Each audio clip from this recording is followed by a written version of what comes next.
Okay, so once again, welcome everybody to this fantastic lesson on robot programming. That will be the last one. I mean, in this lesson, we will have a short recap of what we have said last time. We will be sure that at least those in the lecture hall managed to build the workspace, and then we will present the projects.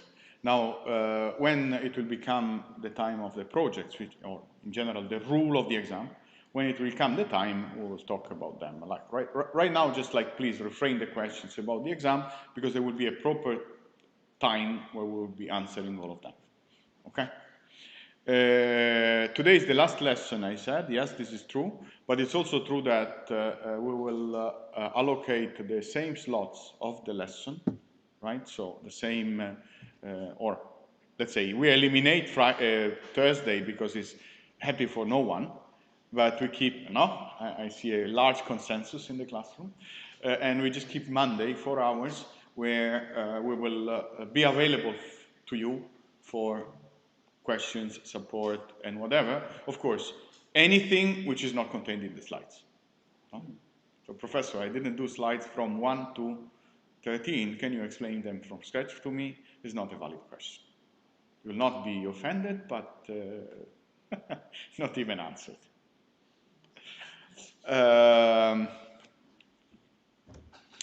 All right, like last time we were framing the problem of navigation as an instance of SS plus plan act architecture. In particular, we identified three big problems in navigation, three aspects of navigation, which are mapping, localization, and path planning. Mapping means constructing a map knowing trajectory and robot positions. Localization means estimate the robot trajectory knowing the map and the sensor reading, of course. And path planning means estimate the potential sequence of action that brings me to a goal, assuming that I know a map.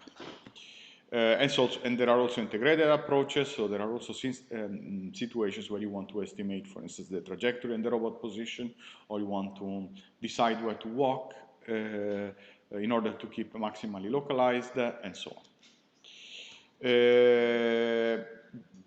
Crucial aspects of these pieces of software, because, okay, they are systems, there are equations, there's a lot of things, but in the end you have to write the software, are the data structures that are used to represent the quantities in the game.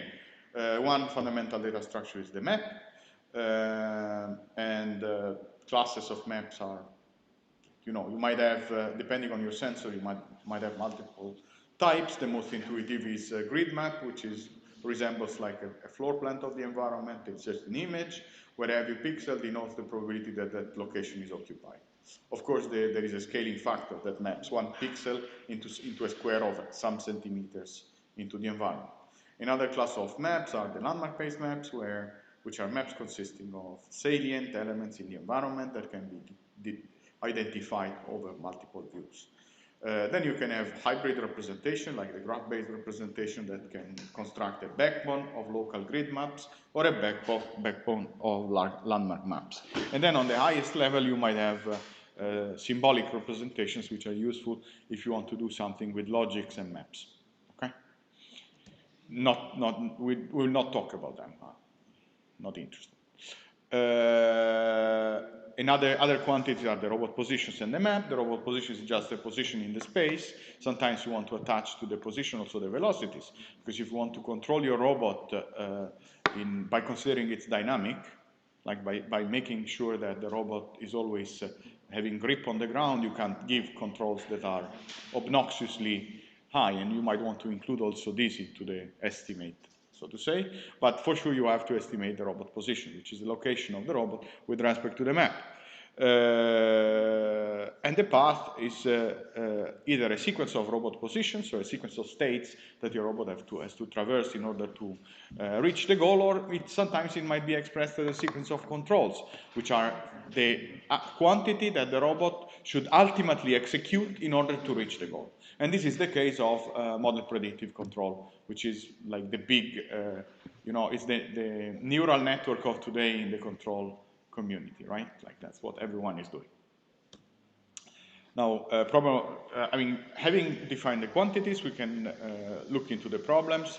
The one problem of localization that is illustrated in this slide consists in estimating the robot position given the sensor measurements. What you see here is that we have a map, and then each dot represents the robot position. As long as the robot moves, it accumulates readings, and then it's able to, in the end, concentrate the probability hypothesis in a small region, which is the region where the robot is. Okay? And then from that point on, when the focus of your probability distribution, probability density is concentrated, then you're able to track the position of the vehicle. Other problem that unfortunately I won't be talking about that much, or zero, is path planning. The idea is to determine a path to reach the goal. And then now you have done AI, right? Have you done search algorithms? A simplistic way to implement a path planner is A star, right? A star is a simplistic, but it's not the best to me. So now I tell you what I do normally if I have to implement a 2D path planner. Do you know Dijkstra? Dijkstra algorithm?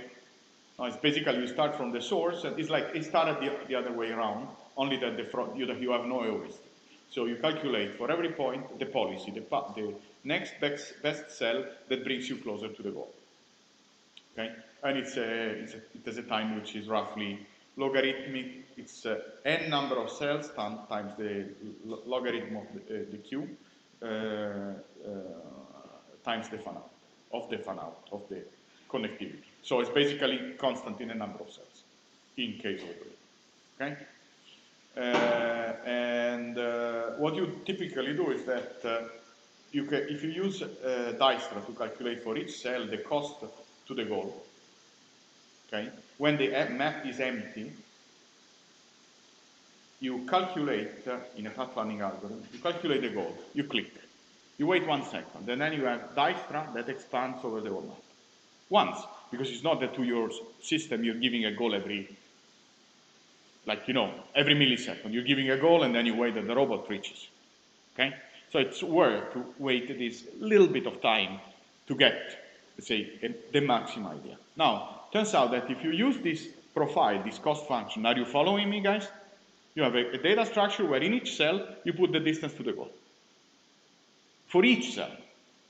At this point, if you use the cost of Dijkstra as heuristic for A star, you just go straight to the goal because there's no change. And this is valid in case you have a map which is completely identical to the static map for which you constructed the path. Do you agree? Because Dijkstra basically tells you for each cell which one is the next where you have to be closer to the goal, which is exactly what A star would be doing, right? But then this means that the heuristic doesn't overestimate the cost function, because it doesn't, it's the cost function. And so you will just go straight into the pipe, into the funnel, into the channel that it's calculating in. And then what I normally do is that I use, on this map, I superimpose the dynamic obstacles with their cost function, and then I plan with A star. By planning with A star will use the heuristic of the empty map, or the map where, let's say, where there are no dynamic obstacles, which is still a much better heuristic than going straight from A to B, because it would follow the doors. But it will only make effort whenever it encounters an obstacle, and in this way it will start doing A star. So you get the best of the 2 ways. Okay? That's simple. And sometimes you solve a problem not with only one algorithm, but with plenty of algorithms. This is the only time you will hear me talking about path planning, because I don't have courses on that, and I have enough courses. Now, another problem that we have faced is mapping, as I said, mapping in the past was doing with theodolites. If you have seen these funny men, which have these yellow stations, and then they are saying hello to each other. What they are doing is that they are measuring on the street. Have you ever seen them? There is a bridge, there is a construction site, and these people that have this tripod, theodolite. Have you ever seen them?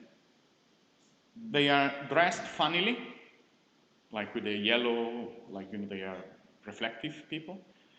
They have a huge tripod with a thing on top, and with this thing they look at something else, maybe in a certain direction. I mean, show you. Yeah.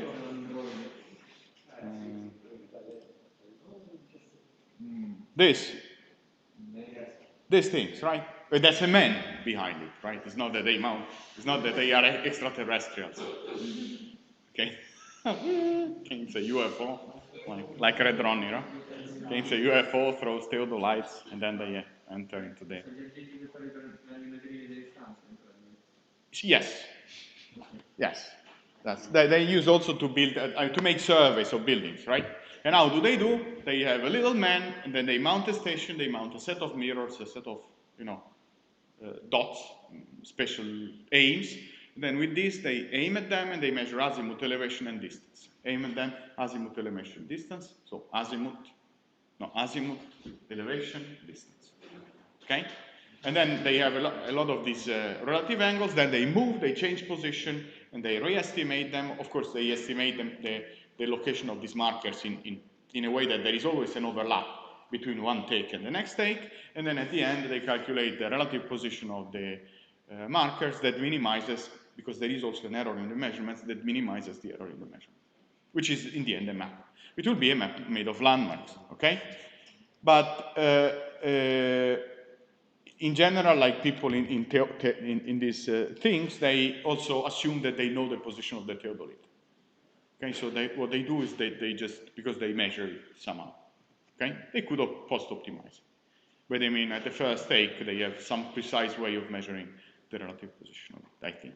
I mean, it's not my business, so. They want to make it as easy as possible, because the less trainer is the worker, the less you can pay, right?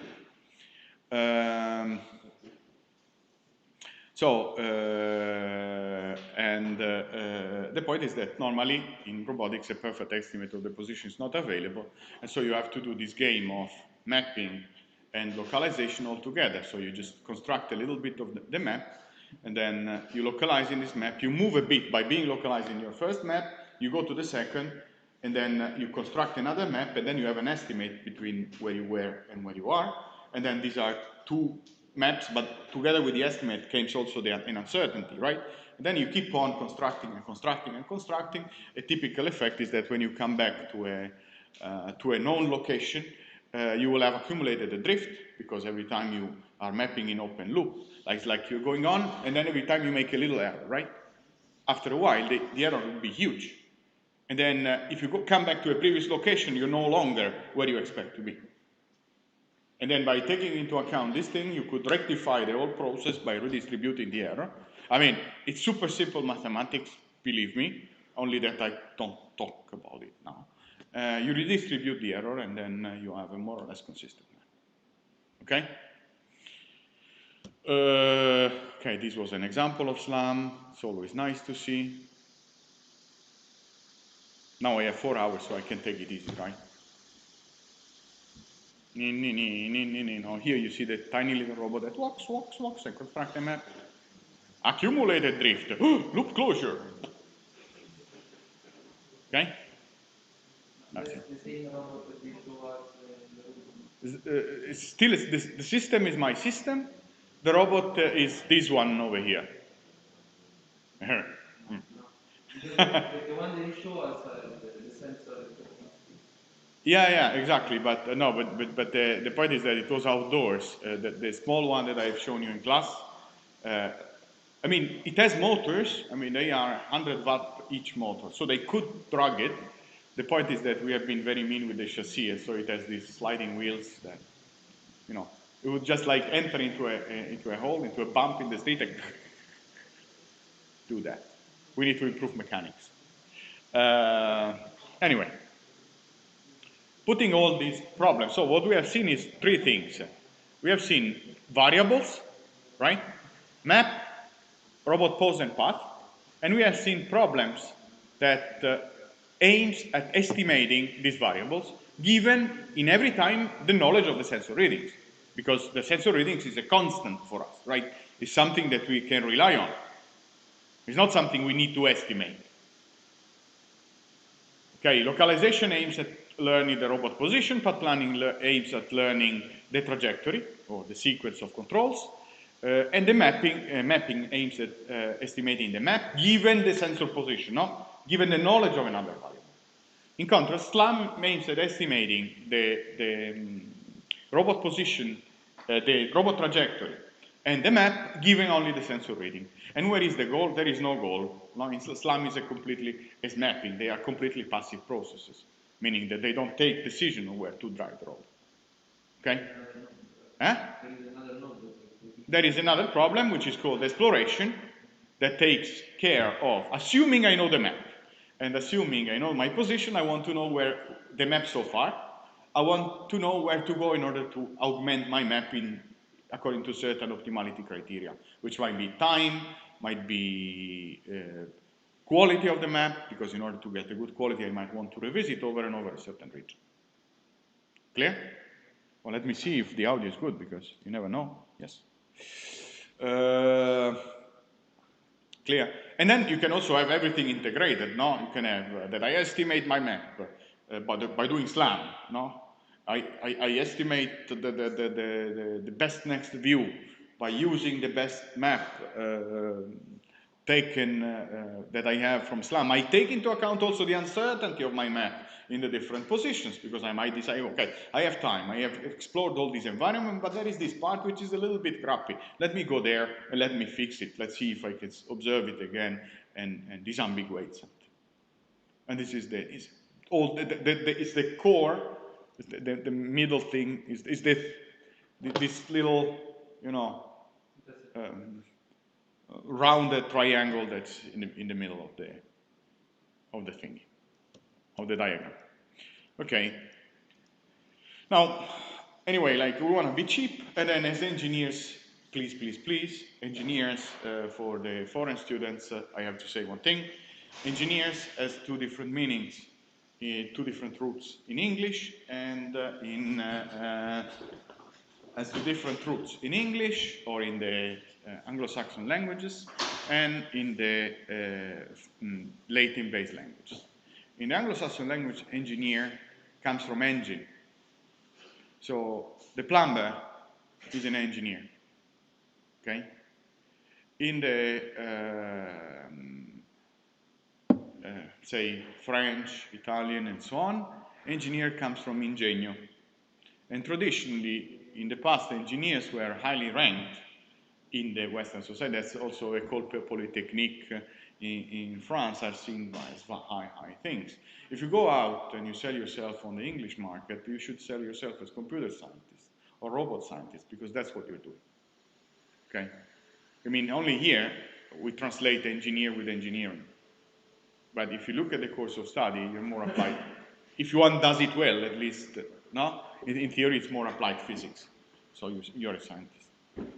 If you want to make your hands dirty, of course, if you want to use the program made by someone else and add more examples in order to have a response without really understanding what's going on, then probably you are an engineer. Okay? So if you want to understand, you're a scientist. If you want to, you know, turn the wheel, then you are an engineer.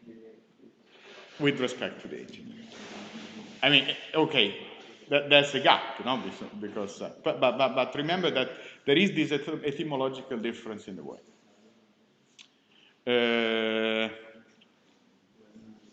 Now, going back to the minimum, if we want to, but being scientists doesn't mean that we need to waste resources, right? We are aware, resource-aware people, and so if someone comes to you and asks you, I want to navigate a robot, you have to provide it with a bare minimum that is sufficient to solve his task. Anything more that you give him is going to make him confused. So like to navigate, you just need a map, which is given by someone else, you need a localization module, and you need a path planning module. And we have seen it last time. This is fine, guys. If you have questions, you can talk to me. Sorry, I mean, there are 10 people in the classroom, so we can also chat together. What was the question? I know you. Huh? Ah. Yeah, but that's a route, of course. Then there is a certain understanding and whatever, so things are less qualified, but that's actually true. And also, like, consider that in every society there's a trend of calling a person with a name higher than what he is, right? So one day a friend of mine was in a hotel, and then the toilet was clabbered, and then they called and so he called the reception. It was the high-star hotel. Says, wait a moment, we send you the engineer. And then a huge man came with a huge, and then that was the engineer. Fixed the problem. So in the end, it was an engineer. It fixed the problem, right? Anyway, we are divagating too much.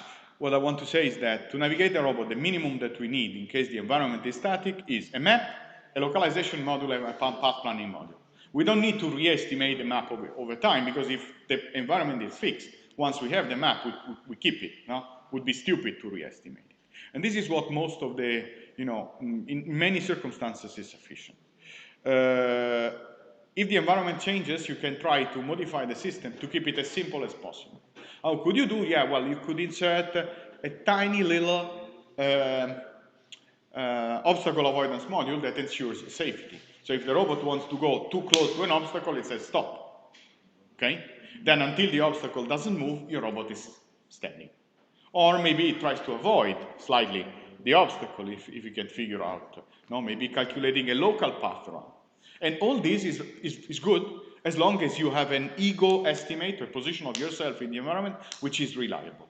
If you have such a good position in the environment, good estimate of your position, you could also decide to augment the map, to add to the map something that you see that it's there standing. So if you are in front of a closed door, you figure out, oh, here there is a closed door.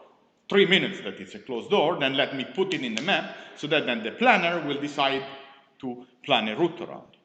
Okay? But in order to do so straightforwardly, you need to know your position accurately in that circumstance. And this is typically verified if you have a huge overlap. So if the part of the scene that is different from what it should be is only minor. No? If you have a door, but you have a 360-degree laser, well, you have a consensus of a huge part of your data, and then the small data are differing, and so you can say they're localized, right? If you are into a Amazon warehouse where everything is moving, no, it's like your appearance, your view might be very different from what you expect. And so there's another thing, all tricks learned in my experience. The best thing for not getting localized is not moving. So if you see that something is moving too fast and can mess you up, you just stand still. Because otherwise you would integrate errors into the game. But if you stand still, you know you're not moving, then the world might change, but you know that your position around is the same. Okay, then we introduce the sensor stack with all the quantities which are in the game, and this is the minimal sensor stack that is composed. There is a tutorial on ROS navigation that if you want, you can do. Feel free of using that. I have no issues with that system. It basically implements a localizer. The localizer in the end expresses the relative transform that maps the odometry frame into the map. And in this way, it constructs a continuous kinematic chain that allows you to define the position of the base link, which is the origin of the robot, in the map, because you would do map, odom, base link. Okay? That's what the localizer does.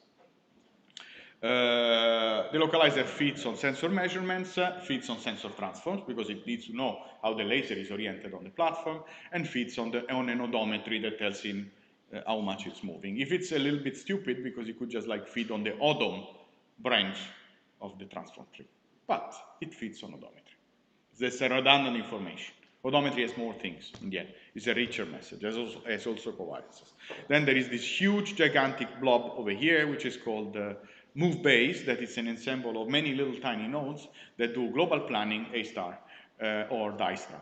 Then on this global planning, they do another, they calculate a global cost map, which would be the map of the Dijkstra. No, they do Dijkstra. It's the error of Dijkstra, basically. It's the error profile of Dijkstra. Then they have a local planner that operates on a short horizon and plans, I believe that it plans in the control space. In this way, the robot with the local planner will also be able to do maneuvers. Because if you plan with A star, you only follow cells. You will never be able to do maneuvers like the docking, parking, right? Because A star in parking, this is the slot to do ta-ta-ta-ta. But you can't execute this maneuver. You will end up this way. And you need to do like this. And this will not be, can be done also with A star, but the control, the space should be the space of the action space should be the space of the velocities on the left and the right wheel. If you would do so, you would manage to, or the displacements. If you would do so, you will manage also to implement a planning behavior with A star. Okay? It's not complicated. Every state is a position and orientation of the robot around me. I have a set of different pairs of translational and rotational velocities that I can give to my system. When I want to evolve, I just apply one of these velocities or displacements. I see where I am. No, and then you do the expansion this way. You have a cost that tells you, for instance, how close you are from the obstacles, and you have done it. You have implemented a planner that is able to maneuver. Did you ever think about it? But do you feel that it's not impossible? X, Y, theta, my state, discretized, right? I have a certain, let's say, relative displacement to go forward and to turn, right? So I can perfectly predict in which next state will I be.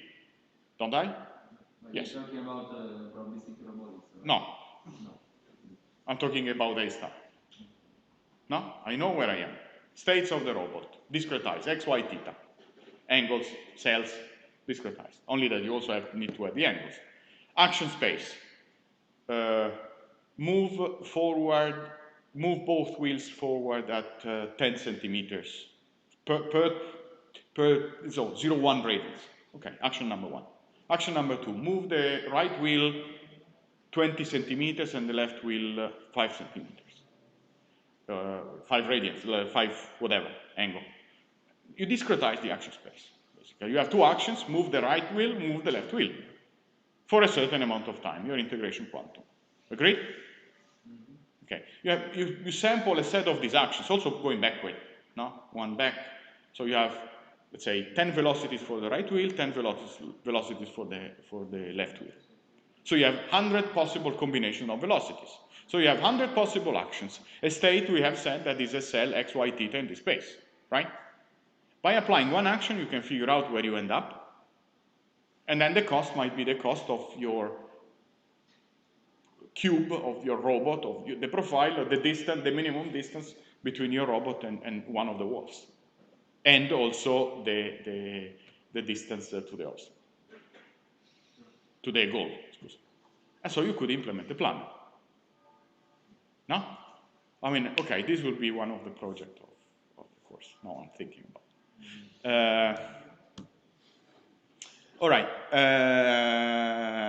Now, this whole thing is called move-based.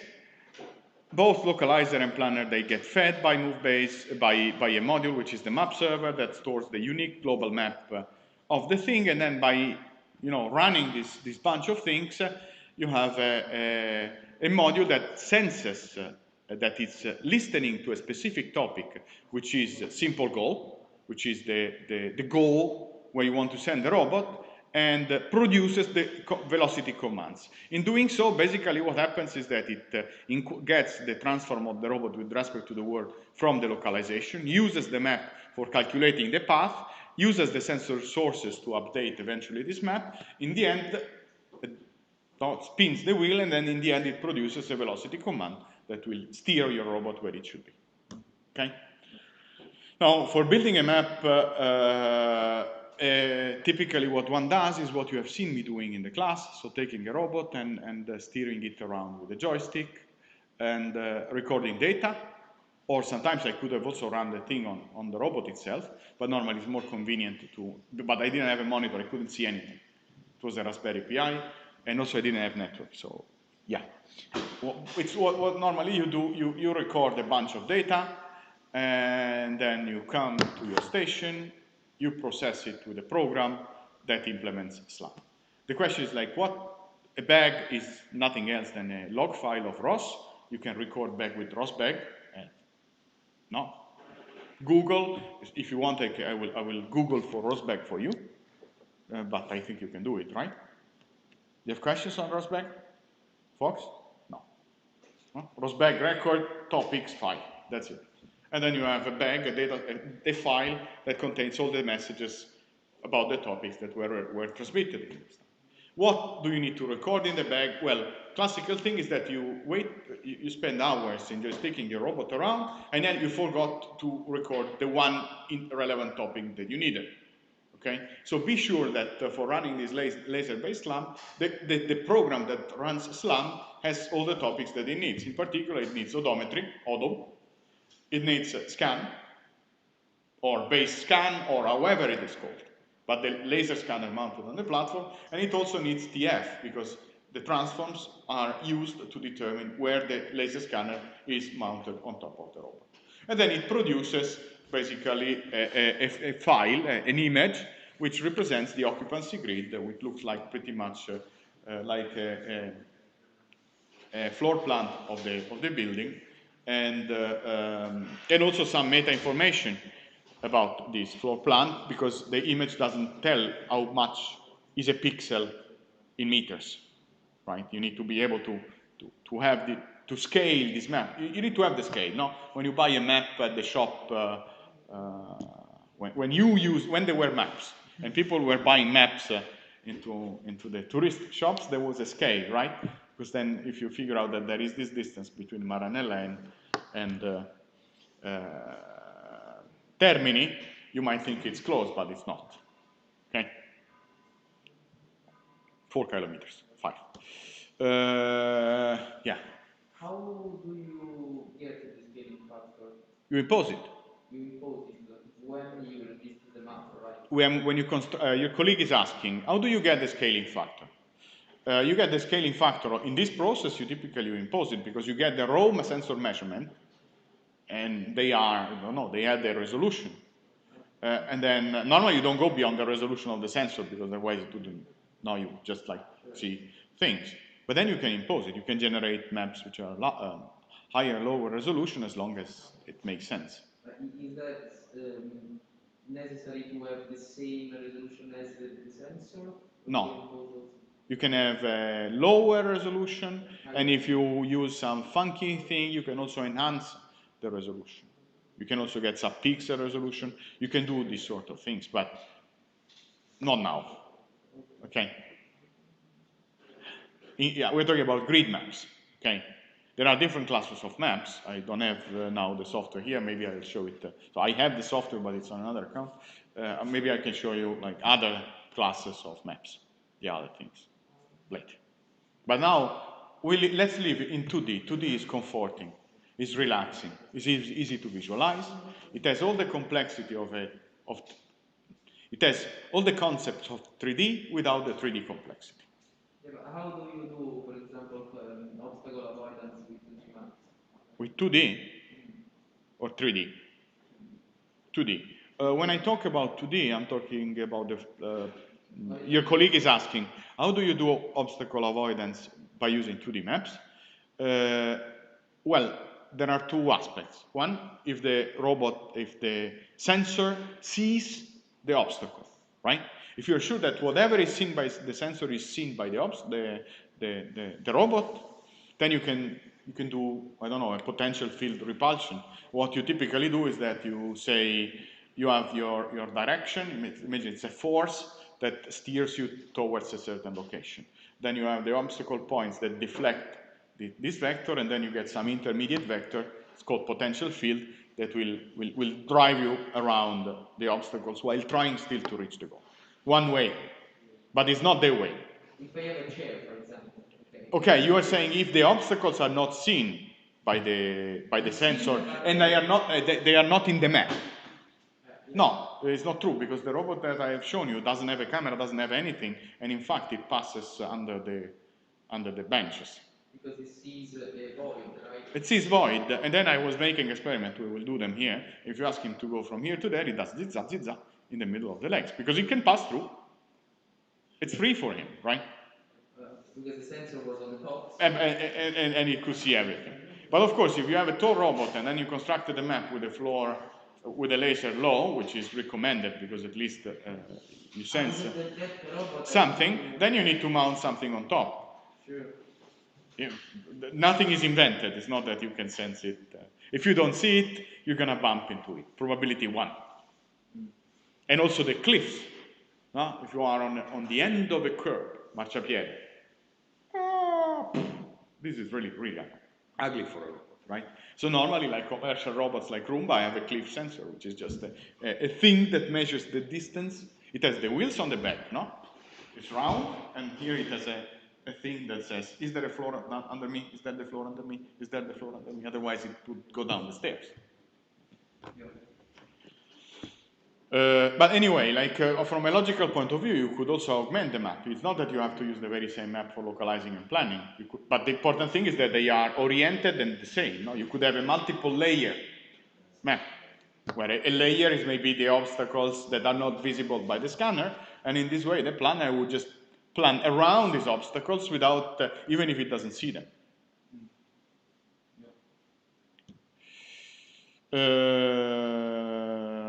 I've shown you, and then like basically we ended up last time that I was building my workspace and I was showing you some things. Okay, now it's a large piece of software, because it's the software where we are working for more than 3 years, 4 years now.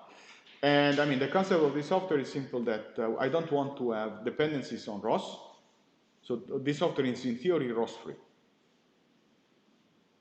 But we use ROS as a compatibility layer for the rest. ROS, the message plumbing. Okay. We wanted to be able to have the software that is mandatorily self-documented, in a sense that when you open a class file of someone, you don't know what is going on, and you see a lot of numbers that are not really meaningful. And so we introduced this concept of combining modules, and actually in the source code, the source crashes if you don't write the comment, if you don't write an explicit way of serializing that message. And that was like what I've shown you with this configuration file. The configuration file, they do nothing else than describing the interplay of different modules. That's it. Okay? The goal, another thing that in general provokes issues is the proliferation of main files. Main. Because if you have a huge library, you have many people that are working on, each of them might work on a class which is that big, and then in order to test it, it produces 96 main programs, okay? Which is perfectly legitimate, that link against the same library. Once you do the compilation of this evil, you spend really hours, because we have seen how long it takes to build, in building these useless mains. And then we still have useless mains around. But then the idea was like to remove the main, or like delete it. Okay? Unless it's specifically needed for some purpose. For instance, you have to write a ROS-only node, and then to compose the pipeline, compose the processing module via script.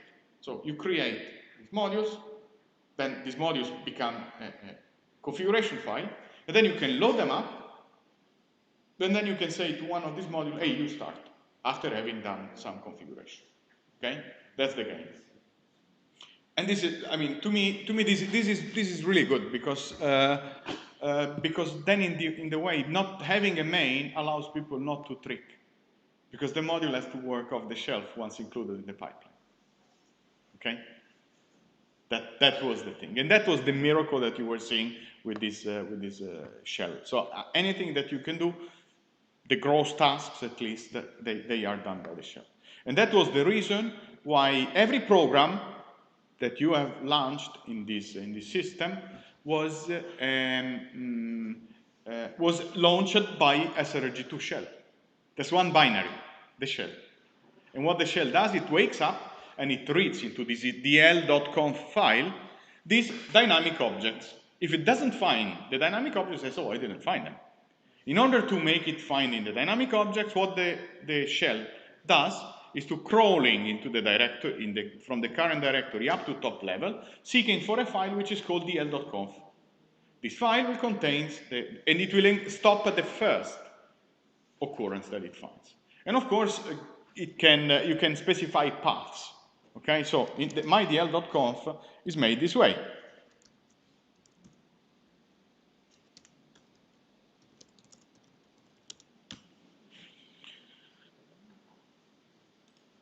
Okay, now maybe I can. Okay, so there's names of shared objects. These are libraries. ELF. Generate C++ plain easy libraries. Agreed? The name of the libraries that it wants to load. And what is this? This is a path. You could also have multiple paths where you have your shared objects, no? Okay, you can add other paths. Agreed? Now, if the system didn't work, if it built and it had problems, it means that either some of these was not built, which is strange, or this path over here, the path wasn't correct. Then we will see it at the interval. Okay? Now, another thing that I instructed you to do after building the workspace, which I will not be doing now,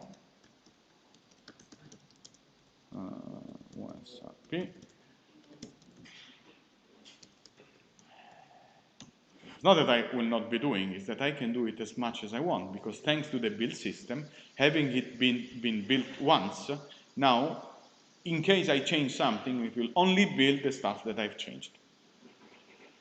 And it saves me ages. Okay? And that's a relevant thing when you are developing on a large project. Now, I hope you appreciate CMake. Now, if you remember, I instructed you to put in your executable path. If you don't know what is an executable path, it's an environment variable that contains the path of the folders where the executables are, right? I recommended you to put in your executable path a binary generated by ROS, or by the ROS build system, which is SRG2 executor. Did you do it? Okay. Where is the SRG2 executor, you might ask? Normally it puts it in devel, lib,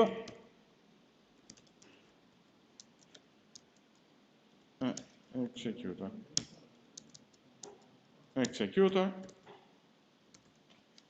ls. The ls, oops. No, cd, srg2, executor, okay, ls. Now here you find it. So it's in your workspace, there's a devel directory. Inside the devel directory, there's a lib directory, and then for each package, it creates a folder which is named after the package, and inside the folder, there are all the binaries produced by this, by the thing. All the add node thing are there. Okay, actually, this is a symbolic link, but doesn't matter. Okay? So now, if I would do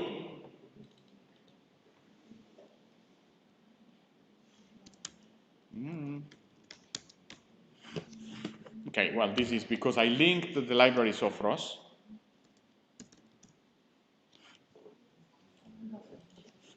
I have it up. Okay? And then if you read what this program is doing, was, at the beginning, was crawling for a file which was called dl.conf. It started going up in the directory until it has found a file on my top level directory. And then it was starting to load all the libraries which were the one which were stated over there. Like this is like what there. And then this is actually the symbol resolution, the linker that says, okay, I have it. Okay? From that moment on, you can do arbitrary things. You can construct pipelines. Like there are commands like types. And then here you see all possible types that you can compose and that you can play with and whatever. You can create an object. Create, localizer. And this is because we have a new object, this one over here, which is a localizer.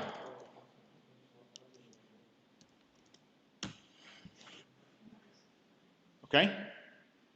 With create, okay, these writings I will blast them away because clearly it's not my fault, right? I don't use colors in my programs. But yeah, it created an object. Now, you can change the parameters, you can do stuff, you can create another module, let's say create map no TPS. I never remember. Map requestor, 2D map requestor. Map listener. It's called map listener.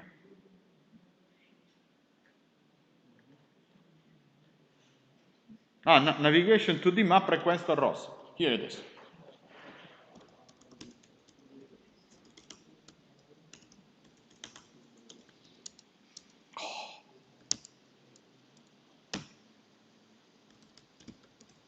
So now you see that you have two instances, one here and one here. And so in order to connect the localizer, which is only doing the localization, with a module that queries for the map, you will have to go to the localizer, show localizer, and let's give them name. I'm changing the pointer to a name.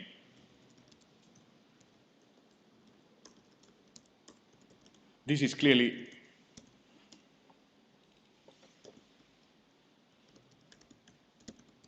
in this way I have more mnemonic things. Show localizer. I can see the data in the localizer, very good. And then at this point I could say, I could set show requester. Okay, module in which the map will be injected. This is the map user. So the requester, once it receives a map, it has to pump it somewhere else. This is just to show you something. It's definitely not that you have to do it, but to show you how the mechanics work. So you can set requester map user localizer. Huh? No. Maybe it's the other way around. How was it? It's not local map selector. It's not a localizer.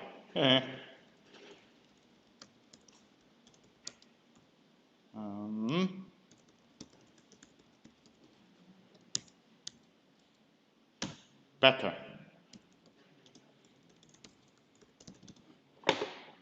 I created another thing. Okay, this is the localizer, and I expect that here I will have a lot of things, a lot of parameters, but there will be a module. Okay. Requester map user localizer.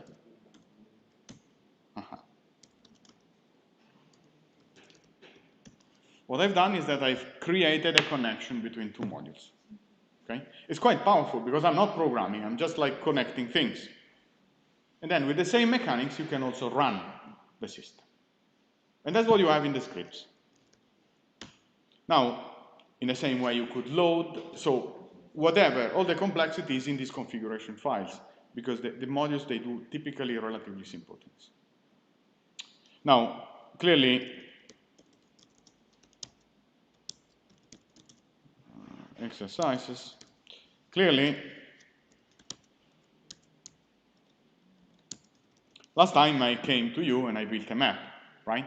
How did I build a map? I built a map with a you have seen, You remember last time that I was particulating with the robot. What I've done is that recording a bag that you have in your repository.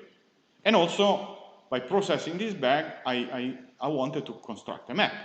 To construct a map, I use my system. Now, I agree with you, my folks, that operating with these pipelines might be less convenient than using a binary, because if you have a binary, say do map, then you are happy, right? You do the map, parameter 1, parameter 2, right? So I had to convince my folks and provide them an alternative. The alternative are these script files.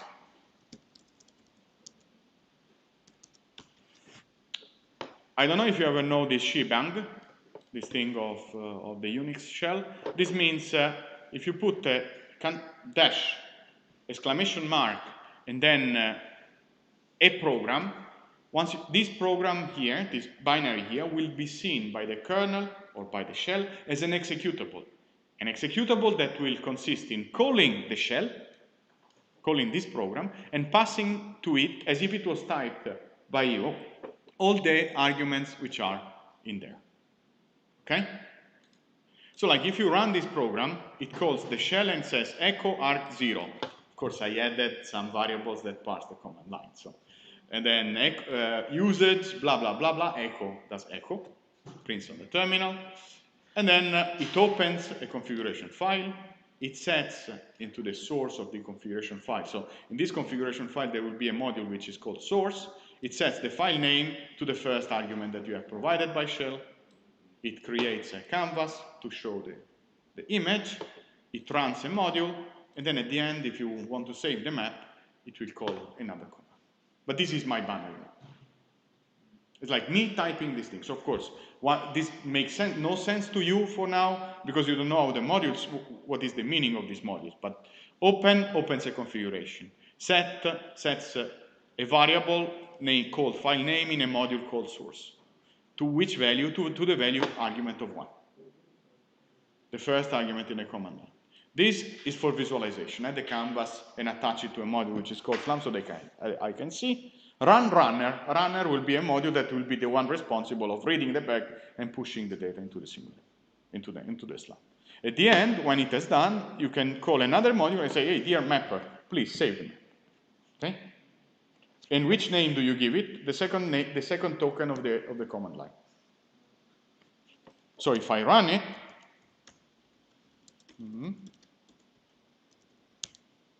slam to drpi, the back file was in upper directory, aula 15, rp, aula,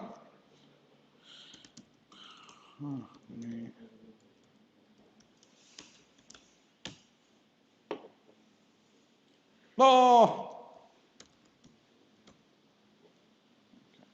And then you see the system running, right?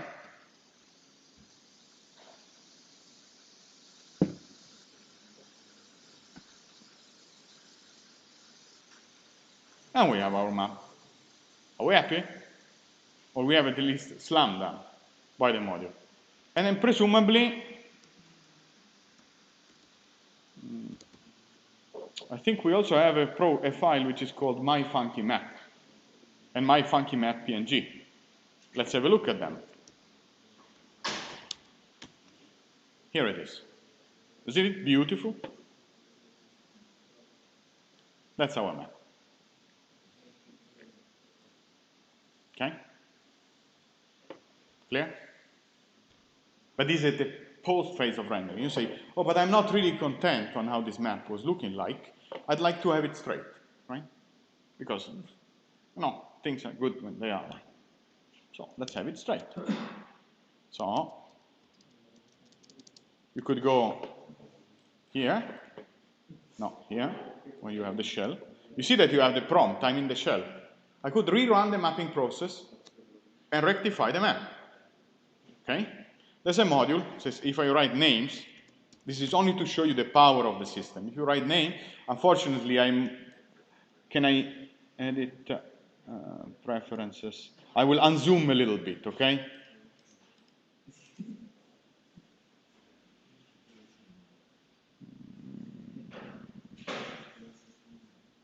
Text.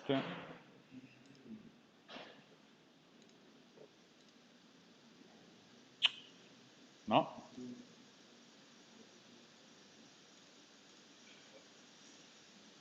I think this is a good compromise. Can you see?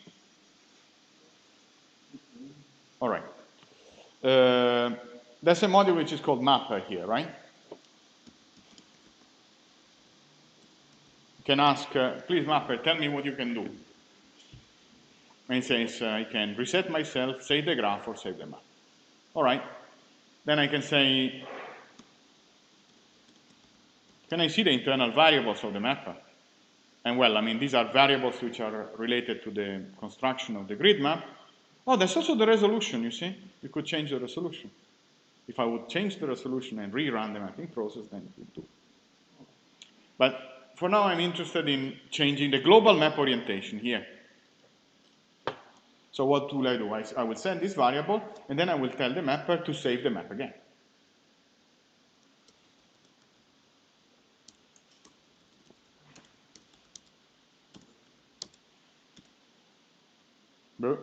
Let's say 1 radians, 110, 5 degrees.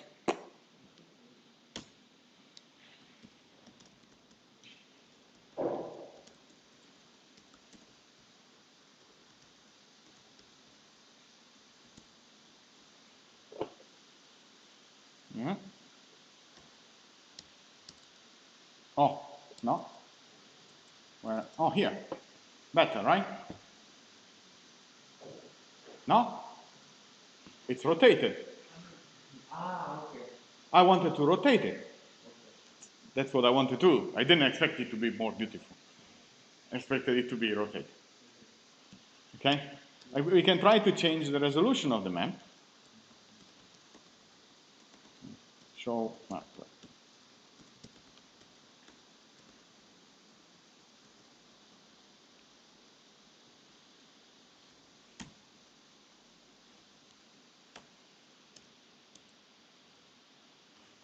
Smaller.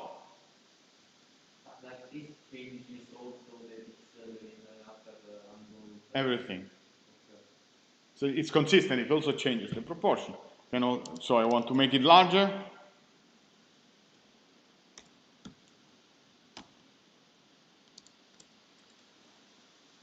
Once, of course, I mean, with the program, it zooms in and out. But this is at higher resolution.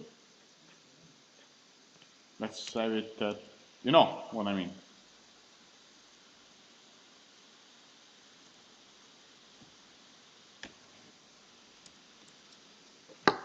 1 centimeter, 10 centimeter resolution. Of course, you can change also the resolution to be higher than the scan, but it doesn't make sense. I mean the laser. The resolution of the laser. Yes. The laser doesn't have a resolution. The laser gives you meters. Okay, or it has an intrinsic resolution of 1 centimeter. It's quantized. I don't want to change that. I want to use the maximum I can get. And I can't change the angular resolution because this is dominated by the motor of the laser.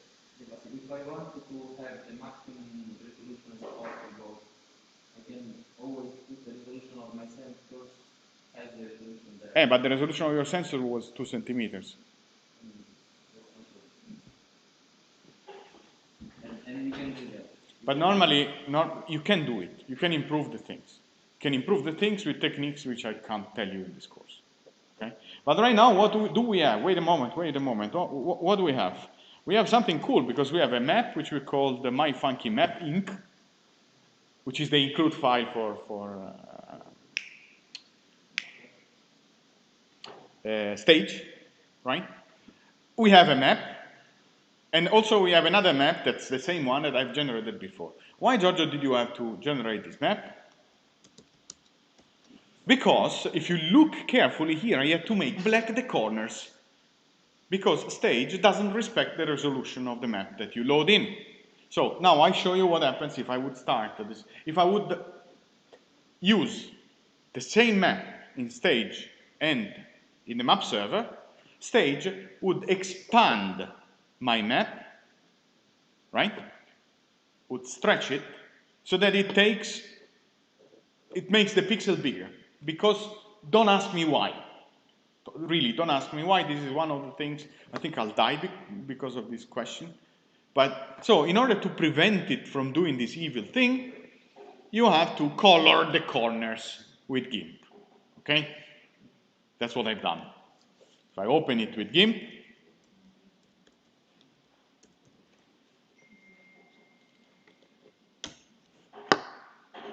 you see that I colored the corners. These black spots. This is the alpha channel, the thing. Okay? So that stage doesn't clip it. At the beginning, I was testing it off. Nothing works, nothing works. And then I remember, because I put my robot in front of a chair, and the chair was that big in the laser scan, because stage has stretched the map. So you want to use stage, either you use this trick or I change the program so that it clips the map. But sometimes I really want to have a white border in the map, because maybe on the border I do some other calculations. Maybe I want to calculate the distance also from that direction. Maybe I want to do stuff. I don't want to have a map. No? Okay? All right, now we are ready to run the localization system. So last time I introduced you to this WebCTL, but you didn't really understand what it was. So I will do it now and with calma. You might have seen that before starting the web control, I'd like also to show you in which way I have wrapped the localizer into this SRG system. So I will have a script that will load a configuration file that represents the localizer, and it will start the pipeline.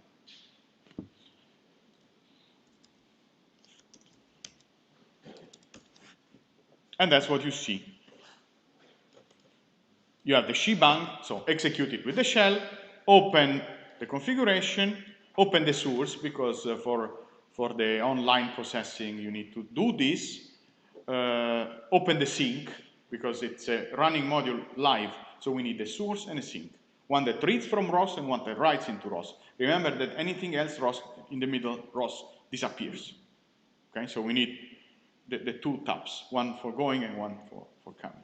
And then we ask the map, we set ourselves in global localization, and we run the runner. Conf wits localizer2d.conf.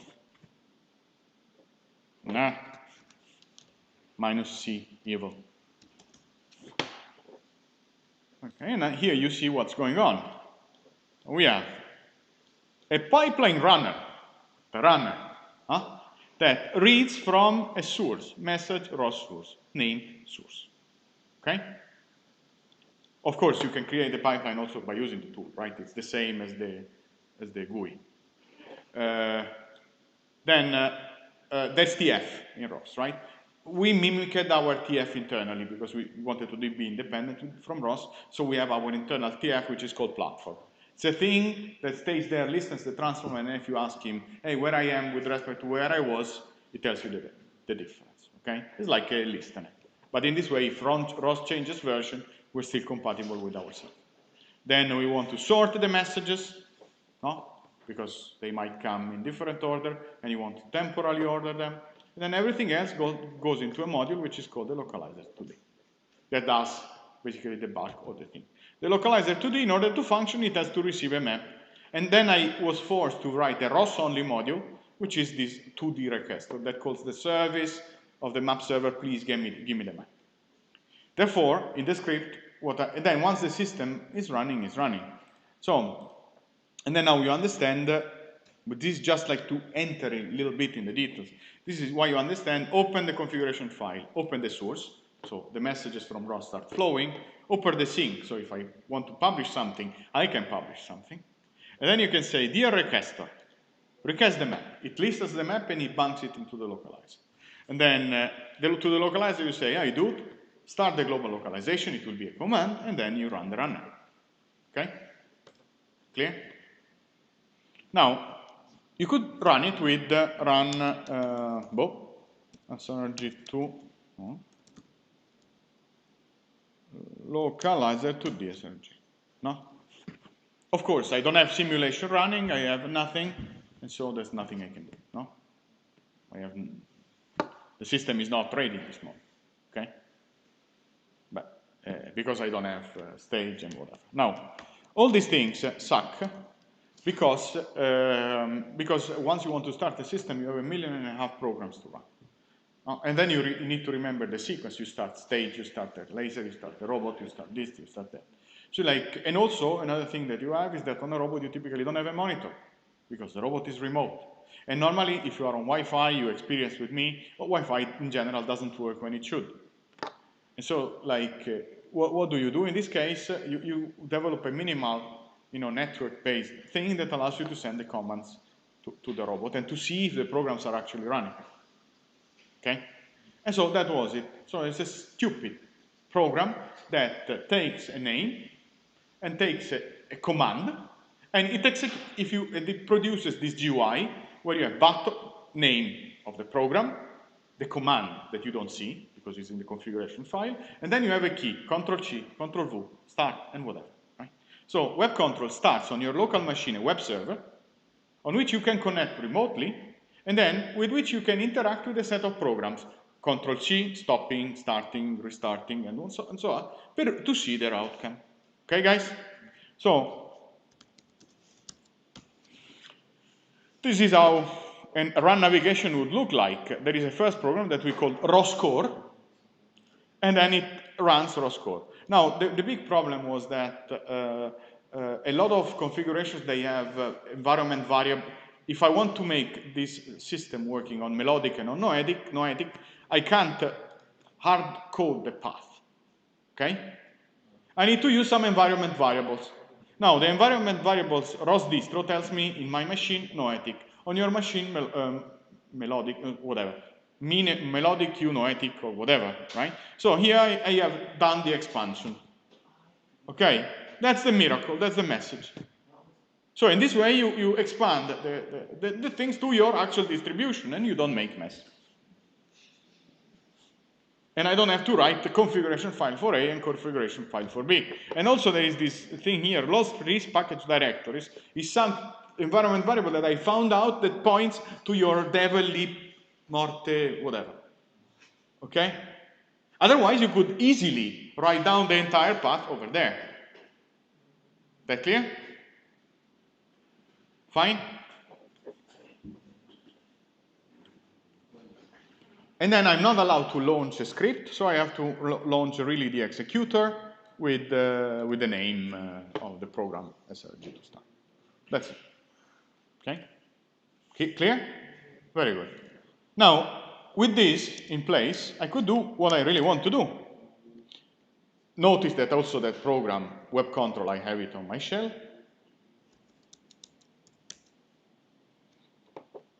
Start this thing. What web control does? Nothing.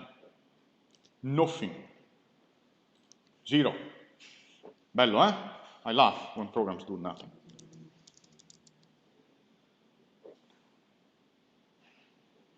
Clock.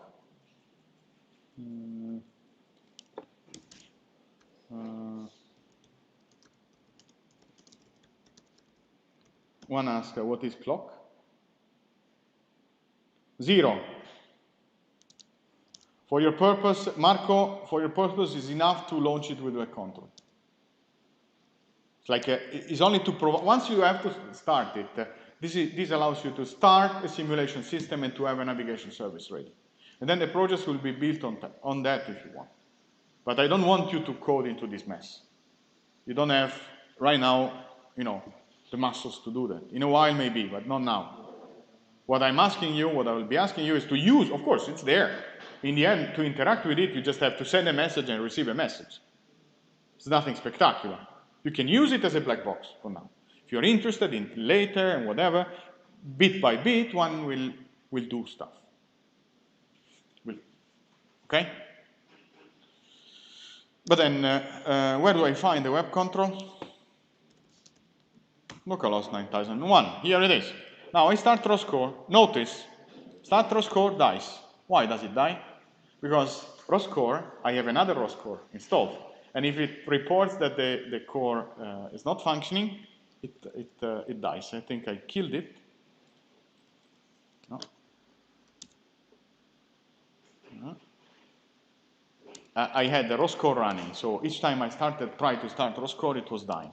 Now I killed my instance of Roscore and I start it again. Start. Now it's running. Stage. Oh. Okay, let me move my robot. No. Okay, this is a feature of stage. Fantastic. You can move the map, but you can't move the robot.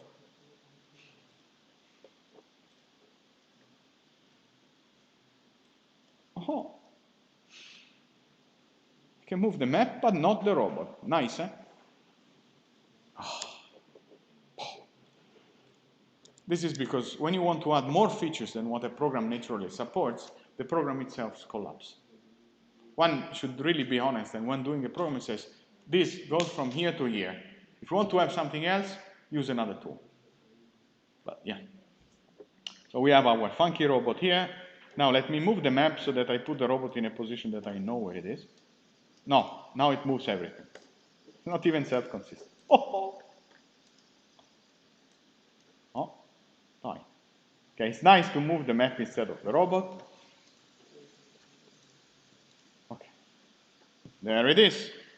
Now what we can start is the map server. Yes, we can start RVs.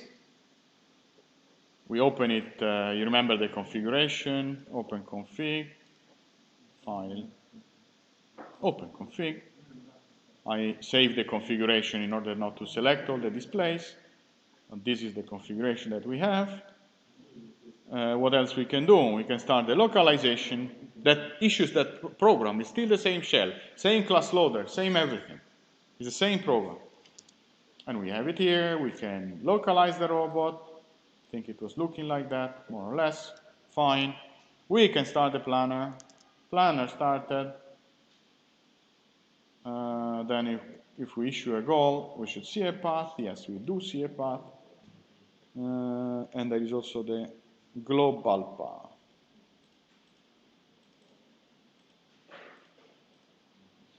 Right? And then we can start. This is not all because the planner. Oh, let's see now at this point, which topics do I have, right?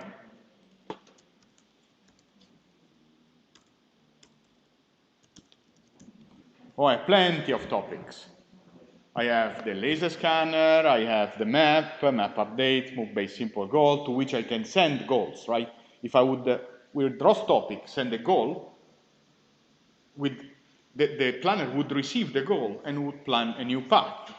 Clear? We have a thing that I love, my message is called planner status.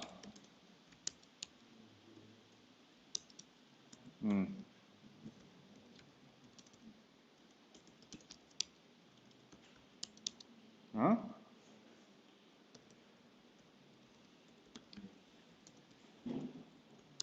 Oh. Ok. No?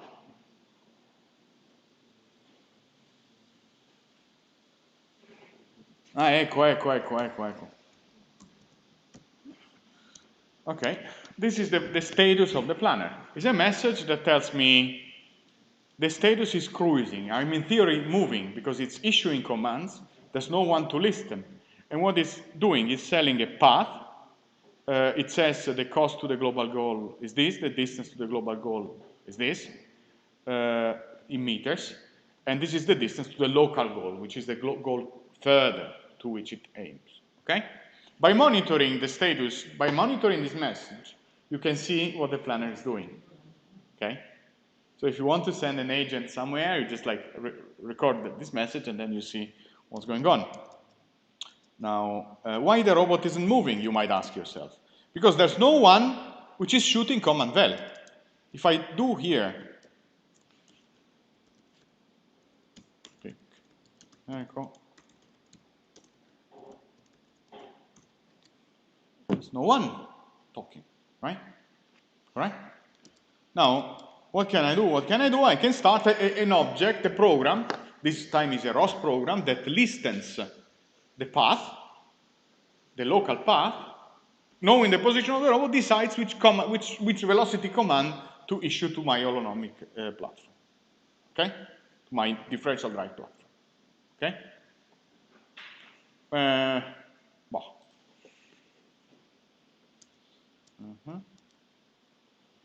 And then I have to issue again the path because the path was, so it reacts on the path. If the path has been sent, this guy started later, I have to issue again the goal. Come on. Huh? It says not yet found. Not yet found.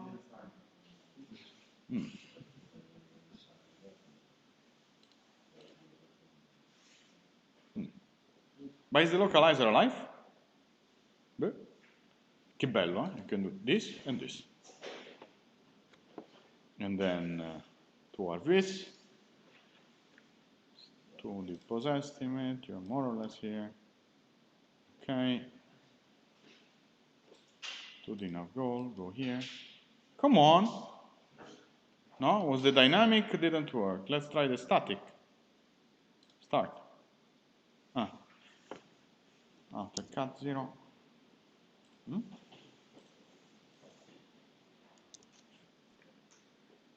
What is it saying? Curious. Control C.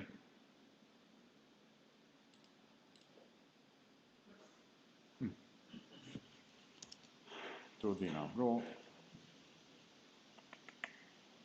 Goal OK, 1, but nothing moves.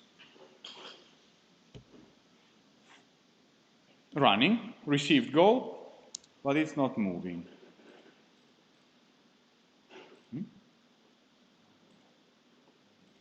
Okay. Okay. Yeah. It's finally moving. Now this map is really a crap because I didn't polish it, you know.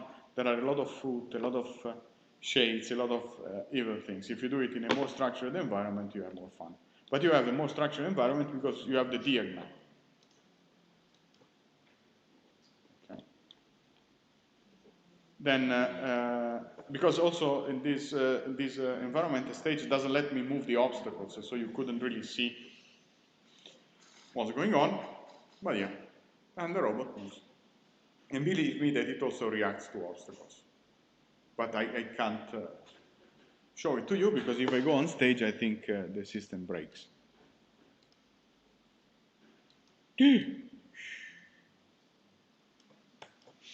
No.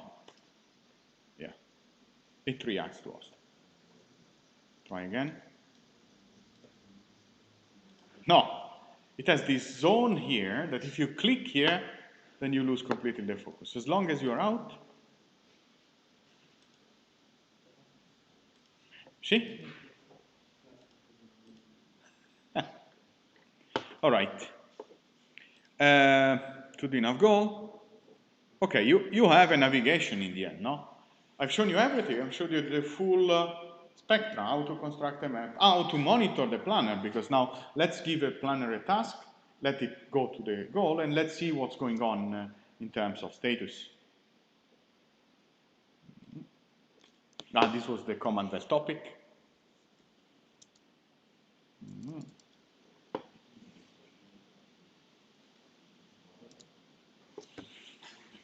Of course, I publish a message every second because I don't want to clobber the things.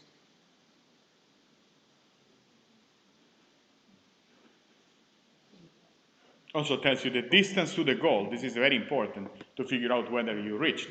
Status cruising, because, and then if I would block the path and I would trigger a global replanning, it would tell you, I'm replanning, and then blah, blah, blah, so you can figure out what's going on. Okay? What technically happens in this planner is something interesting. There is a global planning which is done once on Dijkstra, on the current map, whatever it means. First thing.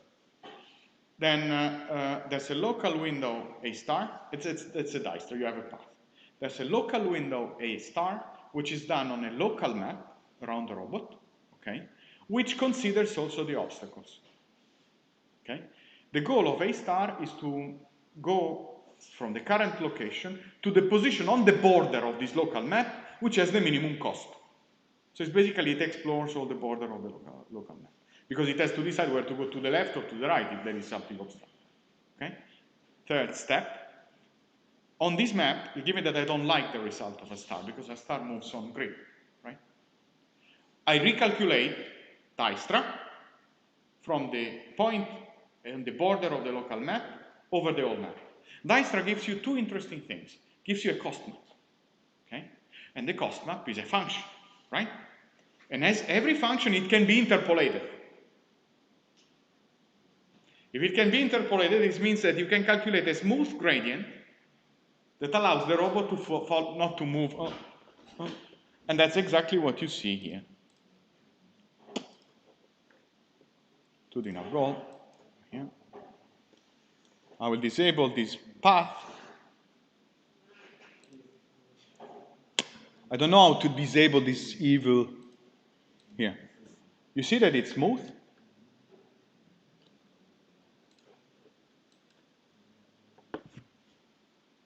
It's not. Okay, you say it's a lot of computation, right? Okay, let's see.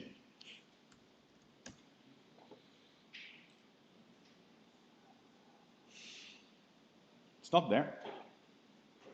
It's truly not there. I think, how could I do? Because there's OBS that it's eating 90%, X, RVids, Pulse Audio, Avai Demon, I don't know. I don't really see it.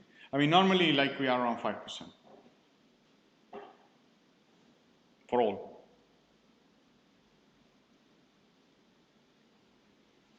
And this is because we thought about the resources, right? We avoid doing double copies and stuff like that, and whatever. All right. So now this was more or less what I'd like you to be able to do is basically to bring up a navigation system in order to implement your project, because then the project will be on the navigation in part, or will be on ROS in general. Now, I believe that on the net you have a plethora of tutorials for playing with the ROS nodes and the stuff. In the course, I will not accept projects in Python.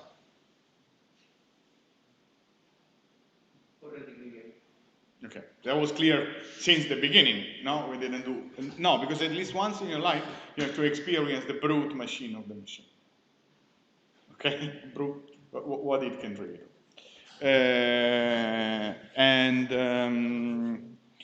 And then let me go further and explain the projects, and then I'll stay out after lunch if there are questions. Let's see if.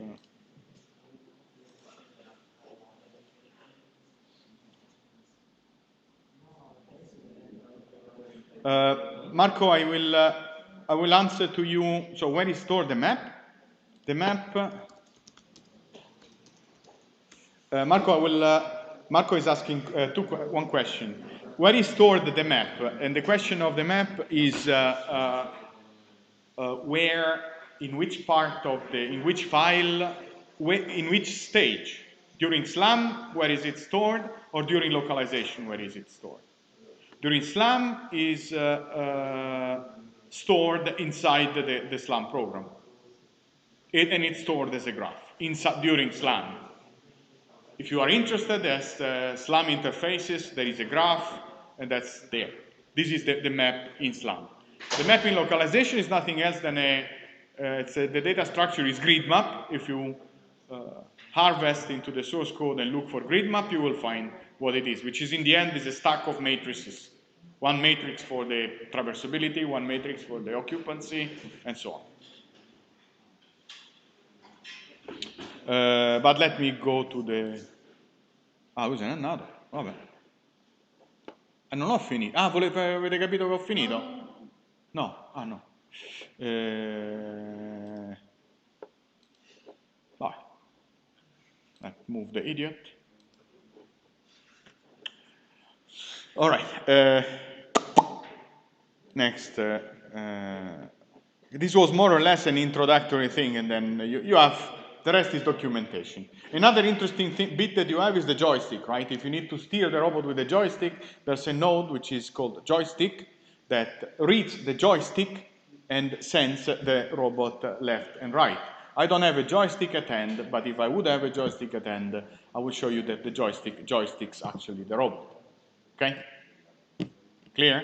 And this program is called SRG2 Joystick Teleop Joy Teleop node. I recommend you to compare it with the ROS node for teleoperation, also in quantity of lines of code, because this is 10 or 20, I don't know. Okay? The other one has to bring up an interpreter, which is several megabytes. Okay? All right. Let me continue.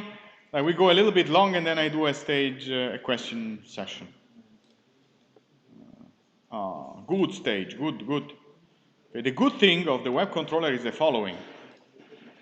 You do Control C, and it terminates all the programs nicely. Okay, you don't have anymore the ghosts populating your system.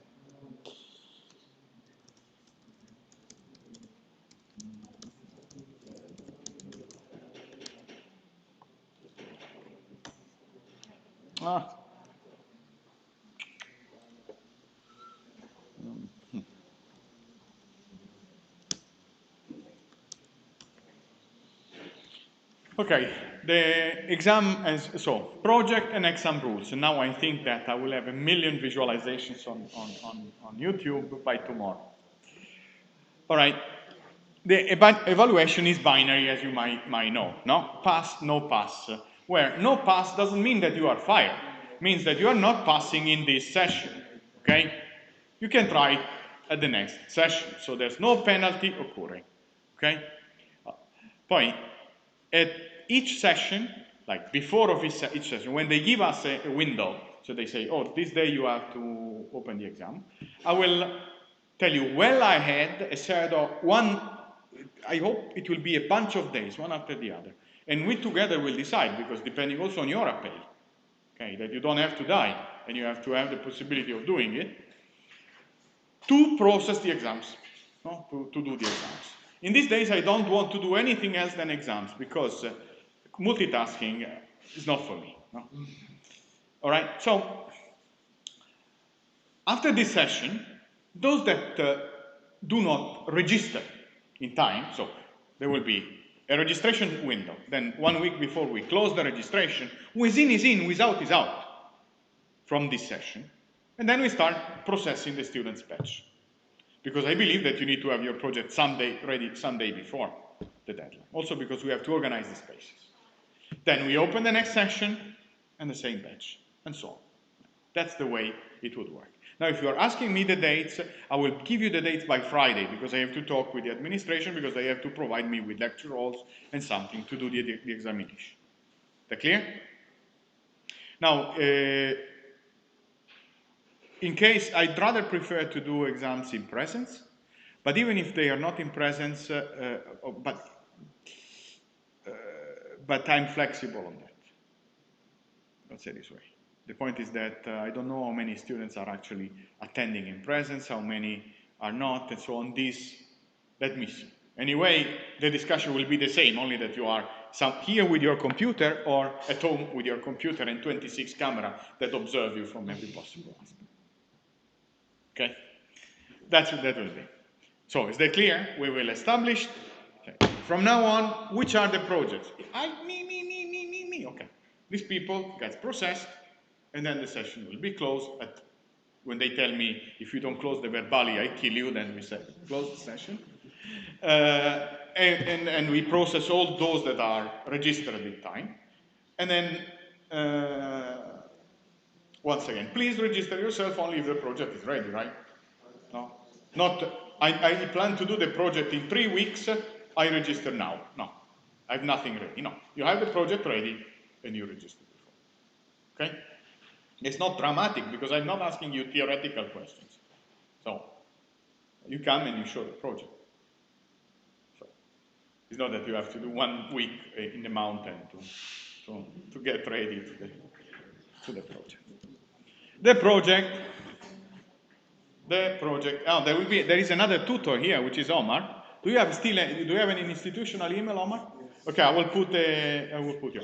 We have 4, so me and 3 tutors for this course, which is me, Luca, that you have seen at the beginning because he was absorbed into a project. He was like in a black hole. Now we are waiting in another dimension that it appears. It was Emanuele that has shown us the motorino me, and it's Omar that is always attending the classes. Each individual commit must be timed. Don't work a week and do one commit. Okay? Every time you do something which has a meaning, a function, a block, not something, you do a commit. And we allow for projects to be done in group, let's say maximum 3, if something spectacular 4, but I want to be able to see in the source everyone that writes a block, your initials, no? It's not every line, like if you write an entire block, you don't have to write your name at every block, but if you write a function, you see, you write, I did this function. Okay? In the source. Like, for instance, GG or whatever, like you will find a lot in SRG things, these things. When you don't see any comment, it's usually me. But okay. The project, as tradition for those that have done immense exams for me, should be accompanied by a small report stating how to compile it, because we will be compiling offline. So when you come, we will have also probably already tested your project. So you should give us instructions, or at least open it. You should give us instructions on how to do things, not how to put it up. Okay, and this was all expected, I guess, no? You didn't have any questions. Project guidelines, it should be written in C++. I repeat it in every slide. Builds with CMake, it doesn't necessarily need to be on ROS, but it should build with CMake if it's on a PC without ROS. Catkin CMake if it's on ROS, that you have no choice. Make if you want to do your projects on ATmega, because I've given you the make files and the things. And in particular, it can be integrated in other subjects, for instance, robotics, AI, whatever. You have an idea to do something cool for AI, you want to do a funky planner, you want to do something, you want to do it well, you want to do it in C++, you can come to me and tell me, yeah, I'm interested in doing this thing, in this context. Okay? So you can use this course to do something you want, because that's actually programming, no? Programming gives you the ability to do things, but to do things, you need to be willing to do things. So I'm flexible from this point of view. Of course, it has to be related to the things. I don't want to do the application ristorante, no? That's not a good thing, because I'm interested in restaurants. So I want to do a management program for a restaurant. No, that doesn't really work. Okay? Also, who buys a management program in C++? Okay? Project examples, just to give you an idea. If you have parts, you like it, you are interested and whatever, I really want to build my own robot and integrate it in ROS by doing everything. You don't use, so you use the things I've given you, but you don't use Orazio, right? Because if you use Orazio, it smells, no? You have only to connect 8 wires. Oh, project ready. No, that's not right. You have to implement everything from scratch. Badly, stinky, but you have to do it yourself. There will be a C++ part, there will be an ATmega part, there will be a C++ part, and that will be one example. Second example, also by using the stuff that I've given you, you could implement the LiDAR matcher, so laser scanner, right? You have 2 laser scans, 2D ICP.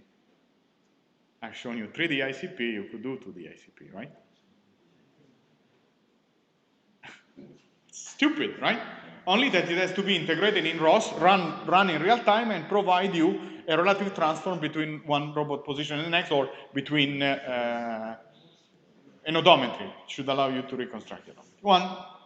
On another version, a 2D ICP localizer, it's basically the same as before. This is for one people.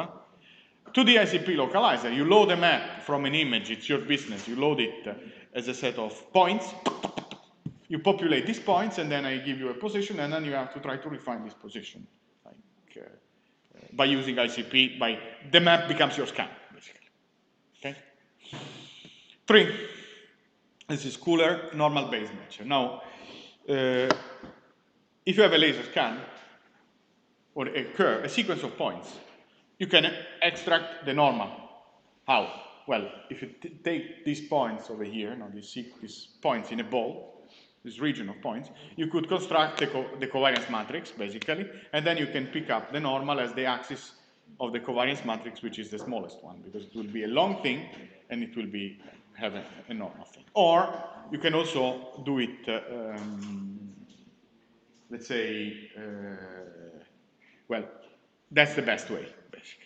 So you calculate a window, a small ball of points, and then you determine the ellipsoid that contains this point, and you choose the normal as the axis of the smaller eigenvector, because it's the axis of minimal variation. Okay, it's in the KD3 functions stuff. Compute larger eigenvector, you can compute a smaller eigenvector for a ball of points. This is very relevant because then we can label each point in a laser scan with its normal. The normal allows us to express that this is a continuous surface because it characterizes somehow the direction of minimum variation. The direction of maximum variation will be orthogonal to the one of minimum, right? So, and then in this way, we could organize these points that now are not anymore 2D points, but 4D points, because you have xy for the point, and nx and y for the normal, which is a unit vector. You could organize them into a KD3. No? Is it legitimate? Yes. KD3 supports 3D points and will also support 4D points, right? Now, if you do so, here it is.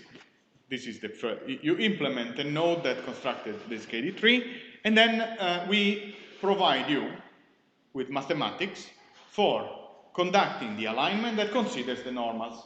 Now, considering the normals has a very, very nice property that you can have two surfaces sliding onto each other without impact on the error function. If you have 2 points, imagine that you have two samples of a wall. Now, the laser is a little bit rotated. This is the same wall, right? You sample there, then you rotate, and you sample there, right? You would like the wall represented by the 2 samples to be the same, not the points to be the same. Otherwise, you would curve them, and this is the issue of ICP. Okay? You change the cost function, basically. But what you have to do is to calculate the normals and throw them into a KD3, and then we provide you with the math to do the alignment once you give us these 4D points. Okay, the function, optimize, and clap your hands. Another one, this is forbidden to those that did Labiaggi, but I have to put it here. It's a bootstrap. Obstacle avoidance. Come on. You build a program that reads the desired command val, reads the laser scan, and outputs a desired command val that avoids the robot from clashing against the wall. Is that clear? Input, laser scan, command val. Output, command val, improved in a way that makes my robot avoiding the wall. You could do it with a potential field or with whatever you want. Okay? Another one, which is no Labiaggi, so all those that have done Labiaggi, they can't do this because they have already done it. That was smell. Build a node that monitors n robots navigating in the environment. So you have to start n instances of, so one instance of stage where you put multiple robots. You have to start n times the navigation system. There will be a small change to be done in the configuration file because you need to have different topics, right? You have different robots. Each robot has its own topics. And that's it. No? Once you have this done, you could control everything from RVITs, but RVITs consumes 30–40% of my CPU. No? You have seen it before. I don't like it. We can do it much easier. You could read the map with the map server. You can get the map, and then you can display the map by using, I don't know, Qt or whatever library, and then you can click and send the robots here and there with this monitoring program. Okay? And the cooler one, this is something that I was really, really struggling for. I really like it, making a 2D simulator, because to me, it has the essence of an entire branch of robotics. It's basically a video game. You load a map, no? Listen a map from the map server, let's say this way, you have it, and then you have an agent, one robot, or n robot, but let's say that you have one, Then you issue it a command val, and then you would like to move it in the environment according to command val. Of course, if there is a wall in front, you have to stop. No? Should it be perfect, right? So this way we can get rid of stage, no?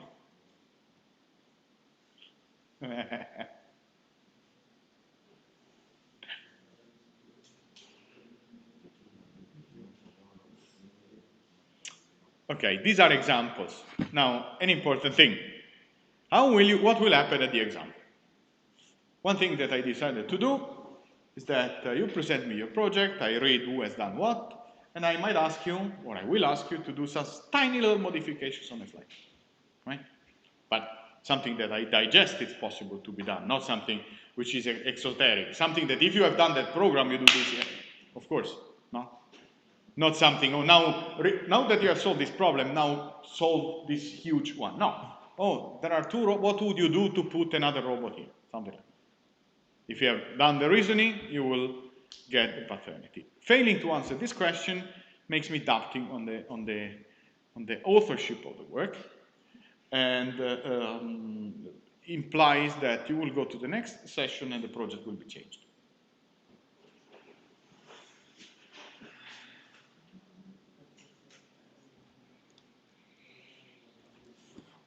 So do it badly, but do it yourself. That's the message. Doesn't matter, no, but do it yourself. It's more important than presenting something as, because also it's a on-off, right? So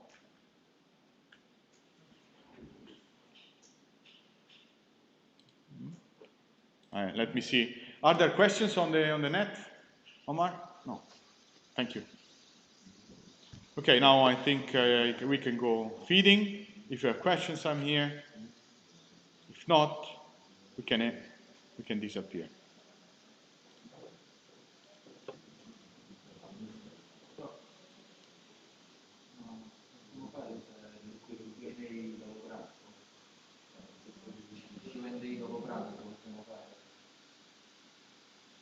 Sì.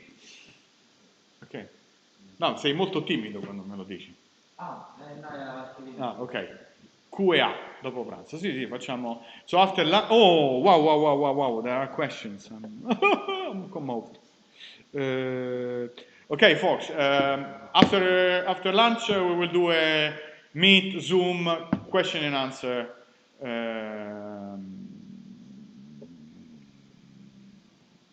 Thing. Okay, because then this way, in this way, I will. I guess that when you set the rule of the exam, yeah, 54 playbacks. So when you set the rule of the exams, then the attention peak reaches the maximum. No? I should start explaining manifolds. Exam manifolds. See you after lunch.